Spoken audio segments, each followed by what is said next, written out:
Dahil sa isang hindi inaasahang pangyayari, nabuntis si Danica. Sa kabila ng kanyang mga pangarap at plano, hindi niya matanggap ang katotohanan na siya ay magiging ina, at nagpasya siyang ipamigay ang kanyang anak sa sandaling ito ay isilang. Pauwi na po ako, Nay. Nasa bus station na po ako, masiglang sabi ni Danica habang kausap ang kanyang ina sa cellphone.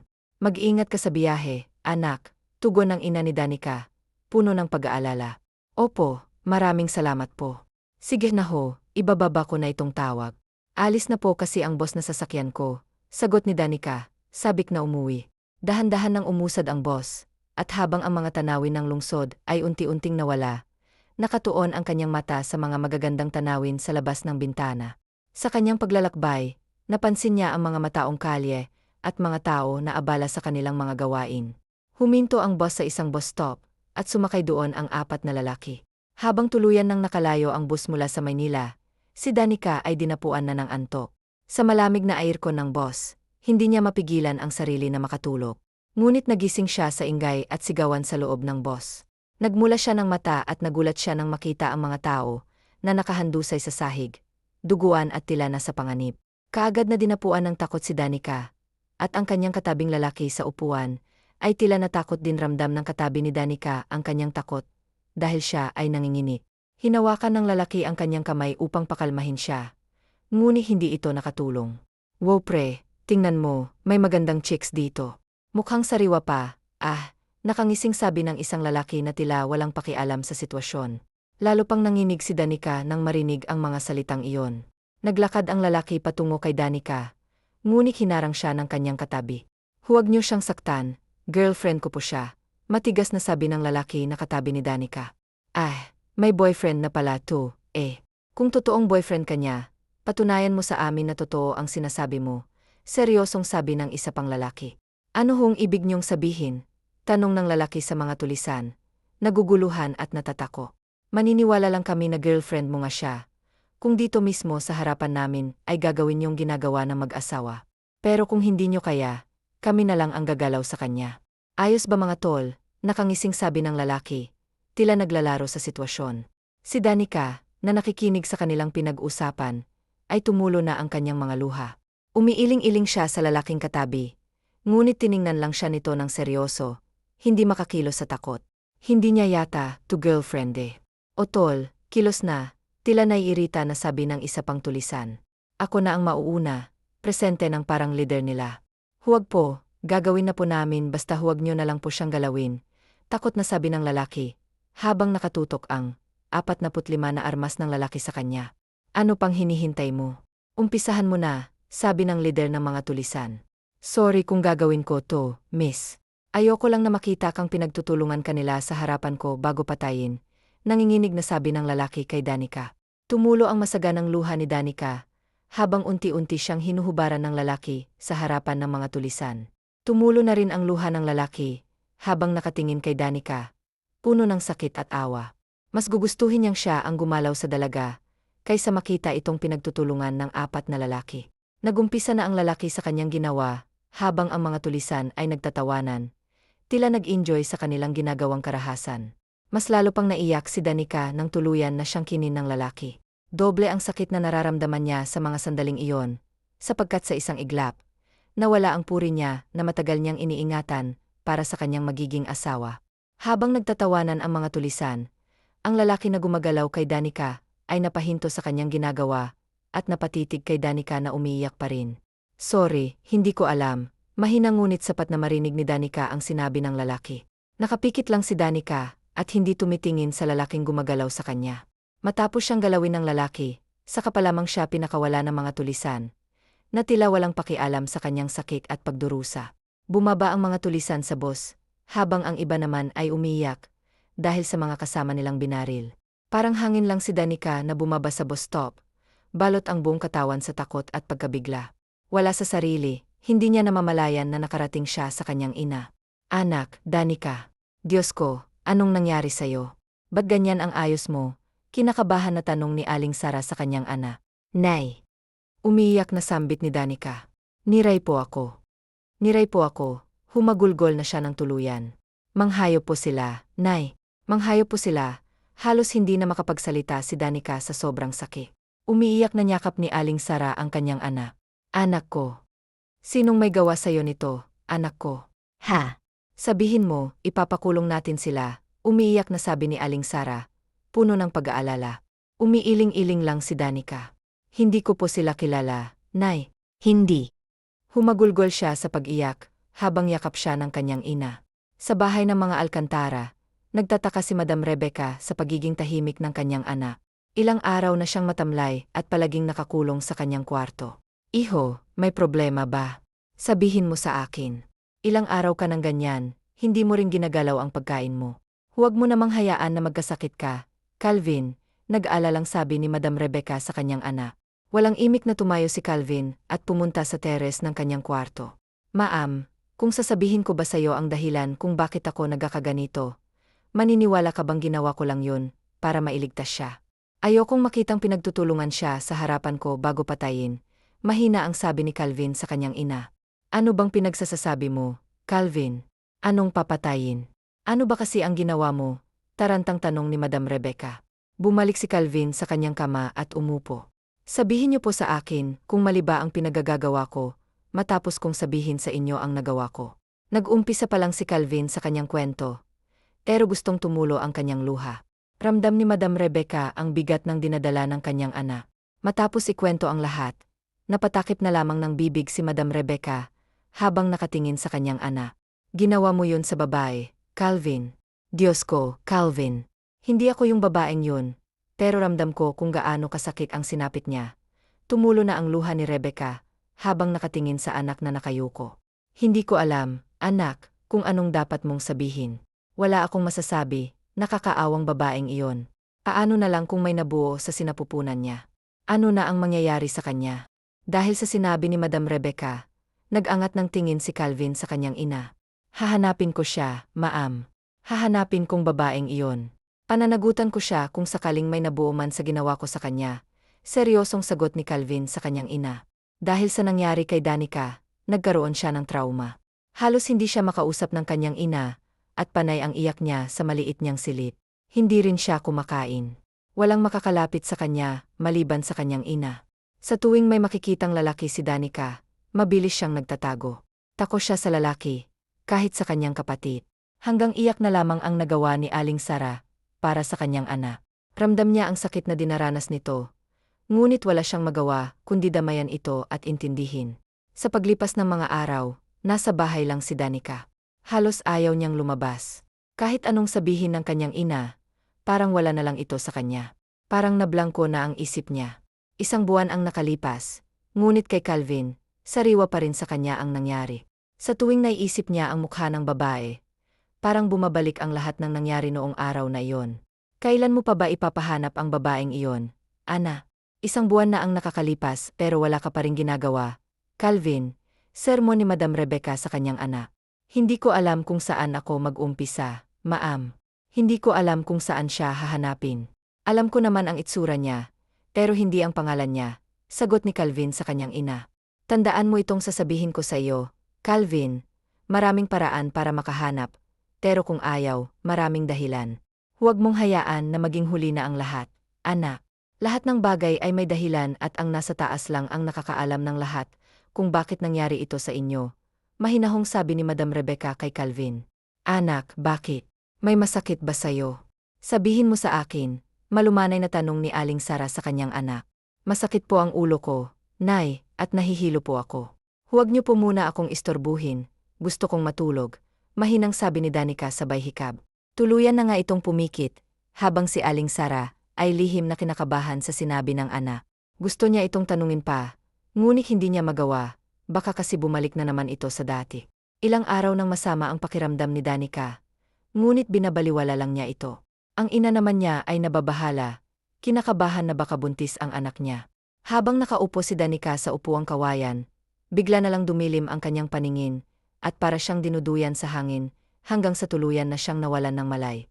Napasigaw ng tulong si Aling Sara sa kanilang mga kapitbahay, na kaagad namang sumaklolo. Tinulungan nila si Danica na madala sa ospital. Mabuti na lang at may habal-habal sa kanilang kapitbahay. Mabilis naman na inasikaso si Danica ng mga doktor, nang makarating sila sa ospital. Tahimik na pinagmamasdan ni Aling Sara ang kanyang anak, na mahimbing na natutulog. Sobrang sakit para sa kanya, na makitang nagdurusa ang kanyang anak, at hindi niya alam kung anong gagawin, para mapagaan ang nararamdaman nito. Kaagad na iminulat ni Danica ang kanyang mata na maramdaman niyang may nakatingin sa kanya. Inilibot niya ang paningin sa loob ng silid, kung saan naroroon siya. Nasa ospital ka, anak. Dinala ka namin dito kanina nang mawalan ka ng malay. Sabi ni Aling Sara kay Danica nang makita nitong gising na ang anak, at inililibot ang paningin sa loob ng silid. Uwi na po ako, Nay. Okay na po ako, wala naman akong sakit. Kaya sige na, umuwi na tayo, akma itong babangon nang pigilan siya ni Aling Sara. Kalma ka lang, anak. Huwag kang mag-alala, uwi tayo mamaya pag nalaman na natin ang sabi ng doktor sa'yo. Mahinahong sabi ni Aling Sara. Kaya walang nagawa si Danica kundi ang sundin ang ina. Nag-uusap lang sila nang biglang bumukas ang pinto, at pumasok ang doktor na sumusuri kay Danica. Doc, kamusta po? Ano po bang sakit ng anak ko? Tanong kaagad ni Aling Sara sa doktor. Ayon sa ginawa naming pagsusuri, wala namang sakit ang anak mo, Mrs. Ang pagkahilo niya at pananakit ng ulo ay dala lang ng batang nasa sinapupunan niya, nakangiting sabi ng doktor. Ang ibig niyo pong sabihin ay buntis ang anak ko. Tila nahihintakutan na tanong ni Aling Sara sa doktor. Mrs. At congratulations, iha, you're 1 month pregnant, nakangiti paling sabi ng doktor. Biglang gumuho ang mundo ni Danica sa narinig mula sa doktor.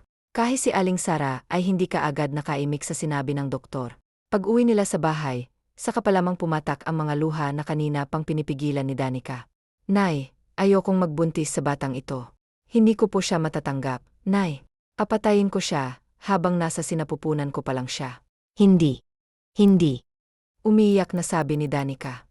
Mabilis namang dinaluhan ni Aling Sara ng yakap ang ana. Huwag mong gagawin yan, ana. Walang kinalaman ang anak mo sa nangyari. Nabuo man siya dahil sa karanasan, anak mo pa rin siya, dugo at laman mo siya. Malaking kasalanan ang kitilin ang sariling buhay ng anak mo. Makinig ka mabuti sa akin, Danica, hindi mo gagalawin ang batang yan. Magtutulungan tayo. Malalagpasan mo ito, anak. Nandito lang si nanay sa tabi mo, hinding-hindi kita pababayaan. Tumulo na rin ang luha ni Aling Sara habang yakap ang ana. Nagdaan pa ang maraming araw, hanggang naging 3 buwan na ang ipinagbubuntis ni Danica. Sa tuwing may check-up siya, palagi siyang sinasamahan ng kanyang ina, para makasiguro na walang gagawin si Danica sa anak niya. Samantala, sa bahay ng mga Alcantara, napabuntong hininga si Calvin, dahil wala pa ring balita mula sa private investigator, na inutusan ng kanyang ina na hanapin ang dalagang kasama niya sa 3 buwan na ang nakakalipas. At tuloy pa rin niyang pinapahanap ito, at umaasa siyang makikita pa rin niya ito uli. Anak, wala ka bang balak na bumalik muna ng Maynila? Napapabayaan mo na ang kumpanya natin. Bumalik ka muna roon, ako na munang bahala sa paghahanap mo sa babaeng sinasabi mo. Huwag kang mag-alala, tatawag ako kaagad kapag may balita na ako sa kanya. Pakiusap ni Madam Rebecca sa ana. Dahil sa hiling ng ina, kaagad na bumalik si Calvin sa Maynila para asikasuhin ang kumpanya nila. Ipinagkatiwala niya ito sa kanyang tiyuhin. Sa huling pagkakataon, pinagmasdan ni Calvin ang malapad na kalupaan nila. Sa loob ng 3 buwan na nanatili siya sa hasyenda, napamahal na siya sa buhay probinsya at hindi niya ito makakalimutan. Habang busi si Aling Sara sa kusina, bigla na lang siyang nakarinig ng sigaw mula sa labas. Mabilis niyang iniwan ang niluluto at pinuntahan ang anak na sumisigaw. Jessa, anong nangyayari? Baka sumisigaw? Tanong niya sa kanyang bunso. Nay, si Ate Danica po. Takot na sabi nito. Ha? Bakit? Anong nangyayari sa Ate Danica mo? Asan siya? Nasa kwarto siya, Nay. Pinagsusuntok niya ang tiyan niya at may dugo na. Hindi na natapos pa ni Jessa ang sasabihin niya ng takbo, na si Aling Sara papunta sa kwarto ni Danica. Danica. Oh my God, Danica, sigaw ni Aling Sara. Anong ginagawa mo, anak? Hindi siya dapat mabuhay, Nay. Dapat lang namamatay na siya. Wala akong pakialam sa batang ito, umiiyak na sabi ni Danica sa ina.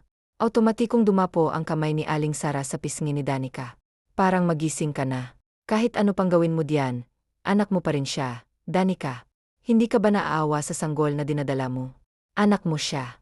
Ilang ulit ko bang sasabihin? Dugo at laman mo siya. Galit na sigaw ni Aling Sara kay Danica. Napahagulgol na lang si Danica, dahil sa sinabi ng ina. Dinala ni Aling Sara ang anak sa ospital. Sa tulong ng mga kapitbahay, mabilis silang nakarating sa ospital. Doc, kamusta na po ang anak ko? Kamusta na po ang batang nasa sinapupunan niya? Bungad kaagad ni Aling Sara sa doktor nang lumabas ito mula sa emergency room. Huwag kang mag-alala, Mrs. Okay na ang anak mo. Tungkol naman sa ipinagbubuntis niya, safe na ang sanggol. Malakas ang kapit nito, kaya hindi siya basta-basta nalalaglag. Paliwanag ng doktor kay Aling Sara. Okay, Doc. Maraming salamat ho. Nakahinga ng maluwag si Aling Sara sa sinabi ng doktor. Nang magising si Danica, siya ring pagpasok ng doktor na nag-aasikaso sa kanya. Kamusta na ang pakiramdam mo? Tanong kaagad ng doktor ni Danica. Magiging okay lang ako, Dos. Kung sasabihin mo sa akin na patay na ang bata sa tiyan ko. Seryosong sagot ni Danica sa doktor. Hindi kaagad nakagalaw ang doktor na nag-aasikaso kay Danica dahil sa sinabi niya. Miss, ano bang pinagsasasabi mo? Sinadya mong kunin ang anak mo. Hindi mo ba alam na isang biyayang magkaroon ng isang anak at malaking kasalanan sa batas ng tao at sa batas ng Diyos ang gagawin mo? Alam mo bang marami ang gustong mag-anak ngayon, pero hindi binayayaan. Tapos ikaw, basta mo na lang ipalalaglag ang anak mo. Katulad ko, nangangarap din ako na mag-aanak. 0 years na kaming kasal ng asawa ko, pero hanggang ngayon, hindi pa rin kami nagkakaanak. At ang masakit nito, noong nakaan lang ay nalaman kong hindi na pala kami makakabuo ng sanggol, dahil parehas kaming may diferensya ng asawa ko. Parehas kaming doktor, pero wala kaming magawa para mag-aanak. Kaya maswerte ka na nagkaroon ka ng anak. Nakakapanghinayang lang kung sino pa yung gustong-gustong magkaanak, ay siya pa ang hindi mabigyan. Pero yung mga hindi gusto ay sila pa yung nagkakaroon. Mahabang sabi ng doktor kay Danica. Kung ayaw mo talaga sa anak mo, alagaan mo lang siya hanggang sa lumabas siya sa sinapupunan mo. May deal ako sa'yo. Ako ang mag-aalaga sa'yo sa natitirang ilang buwan. Bibigyan kita ng mga vitamins pati pagpapaanak mo ay libre. Ako na ang gagastos basta papayag kang ibigay na sa akin ang anak mo. At pag lumabas na siya, gagawa tayo ng kasunduan na hindi ka namang hihingi alam pa sa kanya, mahabang sabi ng doktor. Si Aling Sara, na nakikinig sa doktor ay hindi alam kung anong gagawin at sasabihin. Nakatingin lang siya sa anak niya na tila nag-iisip. Ilang minuto pa ang nagdaan bago nagsalita si Danica. Sige, papayag ako. Hindi ko naman kailangan ang batang to, seryosong sagot ni Danica sa doktor. So okay na tayo, ngiting sabi ng doktor. Tumango lang si Danica sa doktor. Okay, ko pala makalimutan. Ako pala si Doc. Annabel at simula ngayon ay ako na ang magiging bimo. May mga vitamins akong ibibigay sa'yo at huwag mo yung papalampasin para lumusog pa ang baby mo. Mariing tugon ng doktor kay Danica. Pwede na ba kaming umuwi? Tanong ni Danica sa doktor. Sa ngayon hindi pa. Bukas ka pa pwedeng umuwi at ipapahatid ko na kayo sa inyo para masiguro ko ang kaligtasan mo at ng bata na nasa sinapupunan mo. Napabuntong hininga si Danica bago tumango sa doktor niya. Kinabukasan ay agad na inasikaso ni Doc Ann ang bill ni Danica para sa paglabas nito. Excited na siya na manganak na si Danica para mapunta na sa kanya ang anak nito. Talagang gusto na niyang maging isang ina habang ang asawa naman ni Ann ay siyang nag-aasikaso sa mga papers na kakailanganin nila para sa pag-aampon sa bata. Nakauwi si Danica sa bahay na hindi siya kinakausap ng ina niya, kaya pagpasok nila sa loob ng bahay, ay kaagad niyang kinausap ang kanyang ina. Nay, kanina ka pa walang kibo. Ay, alam ko pong galit ka sa ginawa ko. Sana maintindihan mo ako, mahinang sabi ni Danica sa ina. Alam kong wala akong karapatan na manghimasok sa personal mong buhay, pero hindi ko lang lubos maisip na kaya ng konsensya mo na ipamigay ang sarili mong anak. Hindi ko alam kung ikaw pa ba ang Danica na pinalaki ko, na may mabuting puso. Ibang-iba ka na kasi sa Danica na anak ko. Sana lang hindi mo pagsisihan ang gagawin mo. Iniwan na si Danica ng ina niya sa maliit nilang sala. Tumulo ulit ang luha niya, at bumalik na naman sa isip niya ang nangyari sa kanya sa Maynila. Ay hindi mapakali si Calvin. Hindi niya alam kung bakit kinakabahan siya. Ang unang pumasok agad sa isip niya, ay ang babaeng pinapahanap niya. Ilang buwan na ang nakakalipas, pero wala pa rin siyang balita na nakukuha mula sa mga tauhan niya. Nagdaan pa ang mga araw hanggang sa naging mga buwan. Itong buwan na ang tiyan ni Danica. Kasalukuyan siyang nasabi niya para sa kanyang buwanang check-up. Dumating na ang kanyang buwanang check-up. Halos araw-araw ay dinadalaw siya ni Annabel at Bertram para kamustahin. Dinadalhan siya palagi ng mga ito ng masusustansyang pagkain para maging healthy ang anak niya. Palagi rin siyang minomonitor ni Annabel. Kahit masama ang loob ni Aling Sara sa anak niya, ay hindi naman niya ito matiis na hindi kausapin at alagaan. Parating nasa isip ng ina niya ang damayan ng anak niya. Ang hindi niya lang kaya ay ang desisyon nito na ipamigay ang anak niya. Kung may magagawa lang sana siya, hindi siya papayag na mawala sa kanila ang apo niya. Halos sigawan naman ni Calvin ang mga tauhan niya. Ilang buwan na kasi niyang pinapahanap ang babae. Pero wala pa ring balita ang mga ito. Kahit ang mommy niya ay wala pa ring balita. Pinagsisisihan niya tuloy kung bakit di niya inalam ang pangalan ng babae bago niya ito pinababa sa boss. Sa bahay nila Danica ay nag-uusap sila ng kapatid niya nang biglang humilab ang tiyan niya. Ete, bakit? Tanong kaagad ng kapatid ni Danica nang makita siyang napangiwi dahil sa sakit. Je, tawagin mo si nanay. Manganganak na siguro ako. Aray ko. Tarantang tumayo ang kapatid ni Danica at pinuntahan ang ina na kasalukuyang nagluluto ng pagkain nila. Mabilis na dinala nila si Danica sa ospital. Kaagad naman itong inasikaso ng mga doktor. Wala sanang balak mag-duty si Annabel dahil masama ang pakiramdam niya. Pero tinawagan siya ng sekretary niya na manganganak na si Danica. Ay mabilis na bumangon siya mula sa kama para puntahan si Danica sa ospital. 1 oras lang ang itinagal ni Danica sa delivery room. Normal niyang iniluwal ang anak niya. 1 lalaki ang sanggol ni Danica. Pansamantala munang dinala sa nursery ang anak niya habang nililinisan pa siya ng mga doktor. Pagdating ni Ann sa ospital, ay hinanap niya kaagad ang kwarto kung saan naroroon si Danica. Kumatok muna si Ann sa pinto bago niya yon binuksan. Si Danica, na nakahiga sa hospital bed, kaagad ang nakita niya. Tulog pa ito kaya hindi pa niya ito nakakausap. Binalingan niya si Aling Sara sa sofa. Nakatahimik lang na nakatingin sa anak nito. Walang kahit na anong salita ang lumalabas sa bibig nito. Seryoso lang ito, di mo alam kung anong tumatakbo sa isip nito. Kakausapin na sana ni Ann si Aling Sara nang biglang bumukas ang pinto at pumasok doon ang isang nurse na may kalong na sanggol. Nay, heto na pong apo niyo. Tulog pa pala si mommy niya. Tumayo si Aling Sara at pumunta sa kinaroroonan ng nurse. Tingnan mo na yung apo niyo. Ang gwapo at ang kite ng apo niyo, ma. Ilahi siguro ang daddy ni Bobby kasi sobrang gwapo niya. Maliit pa lang siya, hindi maipagkakaila na gwapo to, mahabang sabi ng nurse. Pwede ko po ba siyang kargahin? Mahinang tanong ni Aling Sara sa nurse. Naman po, heto po. Oh, dahan-dahan lang ha. Dahan-dahan na kinarga ni Aling Sara ang apo niya. Namamasa na ang mata niya na nakatingin sa sanggol na hawak niya. Si Anna, na nakatingin din sa bata ay nasasabik din na makalong niya ang sanggol. Excited na siya na araw-araw na niyang makakasama ang bata. Paglabas ng nurse, saka palang lumapit si Annabel para makita ang sanggol na hawak ng ginang. Mrs., pwede ko rin po ba siyang makarga? Kahit saglit lang, pakiusap ni Ann sa ginang. Walang nagawa ang ginang kundi ang ibigay dito ang bata. Masayang kinarga ni Ann ang sanggol. Hello, baby. Ang gwapo mo. Ako pala ang magiging mommy mo ha. Huwag kang mag-alala, ibibigay ko sa'yo ang lahat ng gusto mo paglaki mo. Nakangiting kinausap ni Ann ang bata. Ilang oras lang ang itinagal ni Annabelle sa ospital. Dahil naayos na ni Bertram ang mga papers na kakailanganin nila para sa pag-aampon sa bata. Kaya nagpaalam muna si Annabelle kay Aling Sara na uwi muna siya sa kanila. Kukuha rin kasi siya ng cash na ibibigay niya kay Danica para makapagsimula itong muli sa panibagong buhay nila. Pinahiga ni Aling Sara ang anak niya na si Danica sa gilid niya at pinagmasdan niyang mabuti ang dalawa. Sana magising ka sa katotohanan na hindi laruan ang anak mo para basta mo na lang ipamigay. Danica, sobrang sakit ang nararamdaman ko habang nakatingin sa anak mo na walang kamuwang-muwang sa mga pangyayari sa paligid niya. Mahinang sabi ni Aling Sara sa anak niya. Alam kong gising ka na, anak. Tingnan mo ang anak mo, ang gwapo niya manang-mana sa'yo ang mukha niya. Hindi ka ba nasasaktan na makita siyang nasa kamay na ng iba? Inosente ang anak mo, Danica. Wala siyang alam sa mga nangyayari, umiiyak na sabi ni Aling Sara sa anak niya. Tuluyan nang napahagulgol si Danica na makita ang itsura ng anak niya. Patawad, anak ko. Atawarin mo si nanay. Hindi ko alam na sobrang sakit pala na malayo ka sa akin. Akala ko okay lang ako. Nahanda na akong ibigay ka. Hindi ko pala kayang mawala ka sa akin, anak.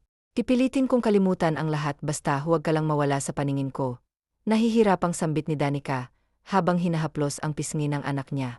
Humagulgol na rin si Aling Sara matapos marinig ang sinabi ng anak niya. Hindi niya akalain na magbabago pa ang isip ng anak niya. Niyakap niya ang anak niya at pinahid ang luha nitong nagsisilang dasan sa pisngi nito. Pagbalik ni Ann sa ospital ay dala na niya ang mga papers at ang cash na worth of 200,000. Masaya siyang pumasok sa kwarto ni Danica para papirmahin ang pinagawa nilang agreement. Pero ganoon na lamang ang pagguho ng mundo niya nang sabihin ni Danica sa kanya na hindi na nito itutuloy ang pagbigay sa anak niya. I'm so sorry, pero hindi ko po pala kaya na mawala sa tabi ko ang anak ko. Sorry kung gumastos ka pa para sa akin at sa bata. Mahinang sambit ni Danica kay Doc. Annabelle. Napayak na lang si Annabelle sa naging desisyon ni Danica. Pero masaya pa rin siya dahil tanggap na nito ang sanggol niya. Huwag ka nang umiyak dahil naiyak na rin ako. Karapatan mong ipaglaban ang anak mo. Basta alagaan at mamahalin mo siya, dahil masarap ang maging isang ina, Danica. Hindi man ako ang maging ina niya, pwede bang maging pangalawa akong nanay niya? Ngumiti si Danica kay Doc. Ann at tumango. Naman po, Doc. Welcome po kayo sa amin. Nakangiting ani ni Danica sa doktor. Ilang araw lang ang itinagal ni Danica sa ospital, ay nakalabas na ito. Si Ann na ang gumastos sa lahat ng bill niya, pati ang gamit ni Babiangelito, sagot lahat ni Annabelle. Sa ilang sandali na kasama ni Annabelle, ang mag-ina ay tuluyan na siyang napamahal sa mga ito. Hindi man niya kadugo ang mga ito ay magaan naman ang loob niya para tulungan sina Danica. Lumipas ang maraming mga buwan naging taon. 5 taon na si Angelito at kasalukuyan silang nasa Maynila, kasama sina Annabelle at Bertram para doon i-celebrate ang birthday party ni Angelito. Bilisan mo na, Ana. Baka hinihintay na tayo ng pinsan mo, sigaw ni Madam Rebecca kay Calvin. Inimbitahan kasi sina Madam Rebecca ng pamangkin niya, kaya pupunta sila. Minsan lang kasi itong uwi ng Maynila, kaya pagbibigyan na niya ito sa gusto nito. Wait lang maam, sigaw din ni Calvin sa ina niya mula sa taas. Nakaharap sa salamin habang panay ang suklay ni Calvin sa buhok niya. Hindi niya alam kung bakit sobrang excited siya, pinsan lang naman niya ang pupuntahan nila. Aba, nag-effort ka pang magpagwapo para namang saan tayo pupunta. Puna ni Madam Rebecca sa anak niya. Maam, matagal na akong gwapo mula pagkabata ko palang kaya, huwag ka na magtaka pa kung bakit gwapo ako. Natatawang sagot ni Calvin sa ina niya habang palabas sila ng bahay. Bakit hindi ako na-inform na nagyayabang na pala ang anak ko sa kagwapuhan niya? Natatawang sabi ni Madam Rebecca. Tumawa lang si Calvin sa ina niya. Sobrang close kasi na mag-ina mula na mamatay ang ama ni Calvin, ay silang dalawa na lang palagi ang magkasama, kaya alam ni Madam Rebecca kung kailan masaya at hindi masaya ang anak niya. Happy birthday to you. Happy birthday to you. Mag-wish ka na muna, anak, bago mo hipan ang candles. Nakangiting sabi ni Danica sa anak niya. Ang wish ko, Lord, ay sana makita ko na ang tatay ko. Gusto ko na kasi siyang makasama. Sambit niyang Angelito, bago niya hinipan ang kandila sa keke niya. Hindi nakagalaw si Danica sa kinatatayuan niya. Hindi niya kasi akalain na yon ang magiging wish nito. Sa loob ng 5 taon ay ngayon lang niya narinig na gusto na palang makita ng anak niya ang ama nito. Nay, Mommy, pwede na ba akong kumain? Gutom na ako reklamo ni Angelito sa dalawang ina niya. Nagtawa na ang mga nakarinig maging si Aling Sara, ay natawa na rin sa tinura ni Angelito. Angelo anak, come to daddy, tawag ni Bertram kay Angelito. Halika habang wala pang tatay mo ako muna ang hahalili sa kanya ha. Bilang daddy mo ha, huwag kang malungkot. Makikita mo rin ang tatay mo sa ngayon magsaya ka muna, dahil big boy ka na at birthday mo ngayon. Ha, malambing na sabi ni Bertram kay Angelito. Okay po, daddy, malambing na sagot ni Angelito kay Bertram Kinarga ni Bertram ang bata at dinala sa mesa kung saan ang maraming pagkain ang nakahanda. Halos kalahating oras ang itinagal sa biyahe ni na Calvin. Medyo matraffic kasi kaya natagalan sila papunta sa bahay ng pinsan niya. Hon, wala pa ba sila auntie? Sabi niya. Papunta na sila. Anong oras na ba? Tanong ni Annabelle sa asawa niya. Baka na traffic lang yan Han. Alam mo naman dito sa Maynila, hindi katulad sa probinsya na maaliwalas. Huwag kang mag-alala darating yon bata pa naman ang oras. Sagot ni Bertram sa asawa niya. Ayon na pala sila, turo ni Bertram sa likuran ni Annabelle. Auntie, masayang sinalubong ni Annabelle, si Madam Rebecca, at kaagad niya itong nyakap ng mahigpit. Mabuti naman po tumunta kayo. Sobrang namiss kita, nakangiting sabi ni Ann sa Auntie Rebecca niya. Aba ang batang to talaga. Siyempre namiss ka rin namin ang pinsan mo kaya kami pumunta rito. Nakangitiring sagot ni Rebecca sa pamangkin niya. Insan, ang gwapo mo ngayon May girlfriend ka na ba? Kailan ka ba mag-asawa para makakita na kami ni ante ng anak mo? Natatawang tanong ni Annabelle sa pinsan niyang si Calvin. Pag nahanap ko na siya saka na ako mag-asawa, makahulog ang sabi ni Calvin sa pinsan niya. Mommy, Tawag ng isang bata kay Annabelle na siyang nagpalingon sa kanila. Baby, tawag niya kay Angelito na kaagad namang sinunod ng bata. Kinarga ni Ann ang bata at iniharap kina Calvin. By the way auntie, ito pala si Angelito. Bobby, ito ang Lola Rebecca mo at ito si Tito Calvin mo. Maghika sa kanila, nakangiting sabi ni Annabelle kay Angelito. Hello Lola. Hi Tito Calvin. You're so pogi po. Puro ni Angelito kay Calvin.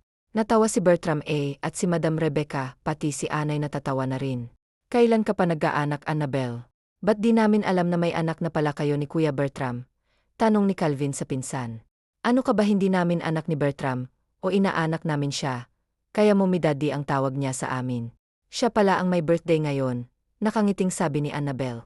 Hibodi, kamusta ka? Tanong ni Calvin sa bata. Okay naman po ako, Tito, nakangiting sagot niyang Angelito. Bakit parang ang sarap sa pakiramdam nang umiti ang bata sa akin? Tanong ni Calvin sa sarili niya. Ang gwapo naman ng batang yan. Ang sarap kurutin, nakangiting sabi ni Madam Rebecca. Nga auntie kaya nga pag nasa probinsya kami, halos araw-araw kaming nasa bahay ng batang to. Dahil namimiss namin siya ni Bertram.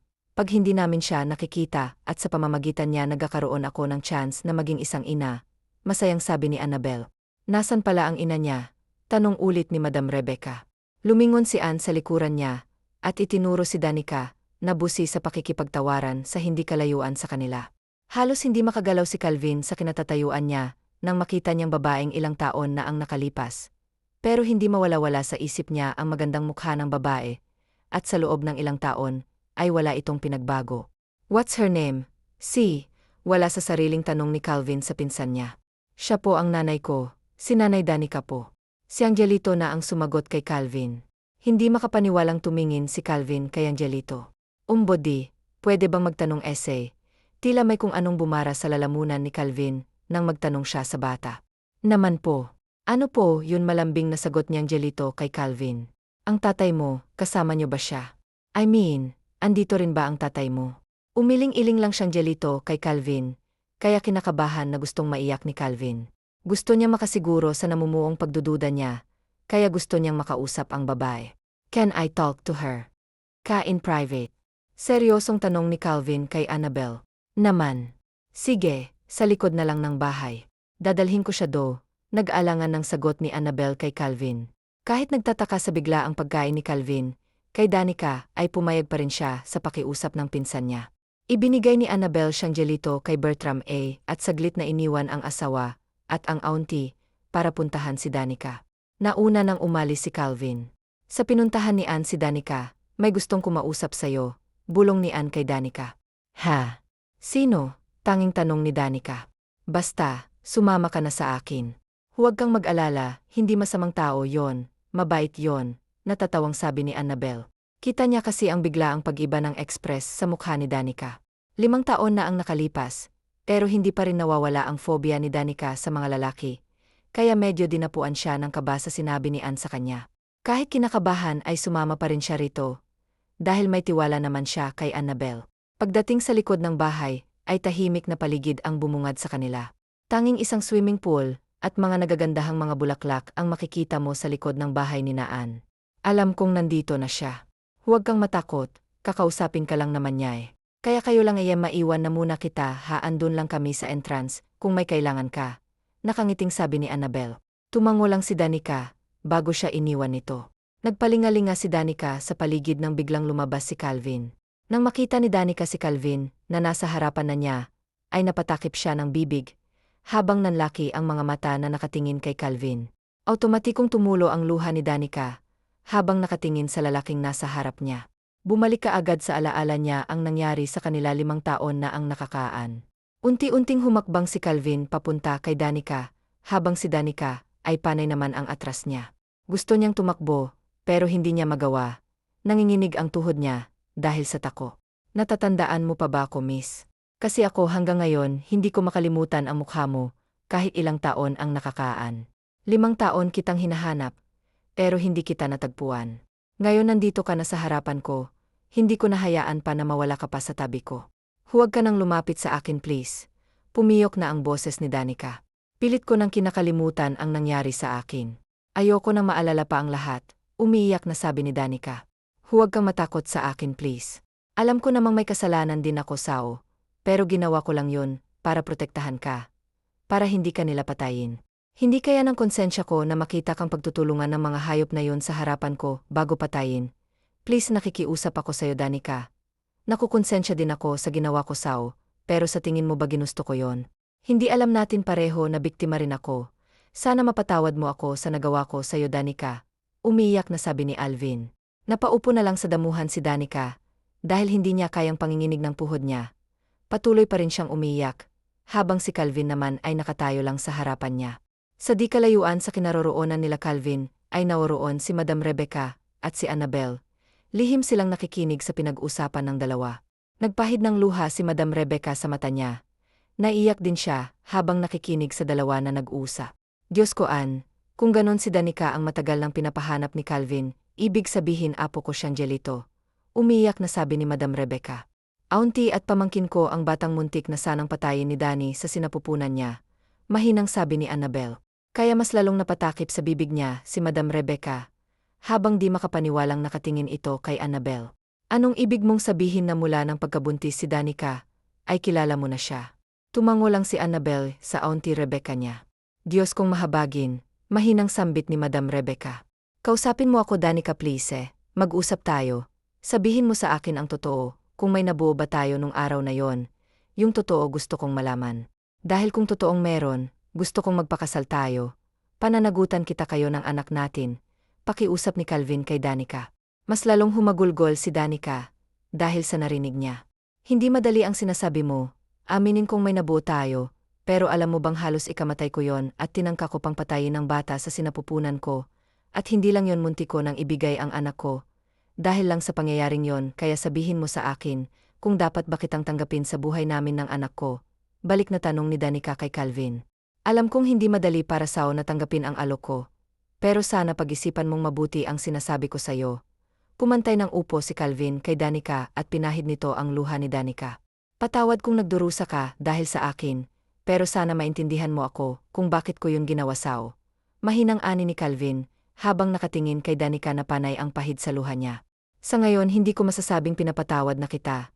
Dahil hanggang ngayon dala ko pa rin ang takot at sakit dahil sa nangyari. Alam ko namang niligtas mo lang din ako, pero mas nangingibabaw ang sakit na nararamdaman ko, kung darating man ang araw na kaya ko nang tanggapin ang lahat. At wala na akong takot saka ko pa siguro masasabing pinapatawad na kita, mahabang sabi ni Danica. Naintindihan ko at handa akong maghintay kung kailan mo ako mapapatawad, basta bigyan mo lang ako ng pagkakataon na makilala ang anak ko. Pwede mo bang ipakilala sa akin ang anak natin? Gusto ko ring maranasan na tawagin niya ang tatay. Pakiusap ni Calvin kay Danica. Tumingin muna si Danica kay Calvin bago siya tumango rito. Tinulungan ni Calvin si Danica na makatayo mula sa damuhan bago siya nagpakilala dito. Bago ko pala makalimutan, ako pala si Calvin Alcantara. Alvin. Avin na lang ang itawag mo sa akin. Ako din pala si Danica Chavez. Nice to see you again, Miss Chavez. Hindi man naging maganda ang unang pagkikita natin, pangakong babawi ako sa inyo. Sabay na naglakad si Danica at Calvin papunta sa entrance kung saan nandoon ang anak nila. Malayo pa lang ay tano na sila niyang Jelito ang nanay niya at kasama si Calvin, kaya matuli na tumakbo siyang Jelito patungo sa kinaroroonan nila at kaagad na nagpakarga sa nanay niya. Anak, ba nag-wish ka na sana makasama mo na ang tatay mo? Mahinahon na tanong ni Danica sa anak niya. Oo po, sagot kaagad niyang Jelito sa nanay niya. Pinaupo ni Danica siyang Jelito sa upuan at lumuhod siya sa harapan nito para makausap ang anak niya. Kung sakaling nandito na ang tatay mo sa birthday mo, ay kakausapin mo ba siya? Tanong ulit ni Danica sa anak niya. Opo, miss ko na po si tatay, mahal na mahal ko po siya, kahit hindi ko pa siya nakikita. Mahinang sabi niyang Jelito. Napaiyak na niyakap ni Danica ang anak niya. Okay, andito ang tatay mo ngayon at gusto kanyang makausap. Mabilis na nag-angat ng tingin siyang Jelito sa ina niya. Talaga po, andito ang tatay ko. Gulat na tanong niyang Jelito. Andito siya, anak nilingon ni Danica si Calvin, at pinalapit sa kanila. Anak siya si. Hindi na naituloy pa ang sasabihin sana ni Danica nang magsalita ang anak niya. Tito Calvin, masayang sambit ng bata kay Calvin. Nagkakilala na kayo? Agad na tanong ni Danica kay Calvin. Pinakilala na siya sa akin ni Annabel kanina, pero hindi ko alam na anak ko pala siya. Sagot ni Calvin kay Danica. Anak si Tito Calvin pala at ang tatay mo ay Isa. Mahinahon na sabi ni Danica sa anak niya. Kaagad na dumapo kay Calvin ang tingin ng anak niya. Tumango siya rito, kaya napatalon ng bata mula sa upuan at niyakap ang binti ng ama niya. Kaagad na pumantay si Calvin sa anak at niyakap ito ng mahigpit. Nakayakap din sa lig ni Calvin ang maliit na kamay ng anak niya. Hindi maipaliwanag na saya ang nararamdaman ni Calvin habang yakap niya ang anak. Napaiyak si Danica habang nakatingin sa mag-ama niyang nagkayakapan.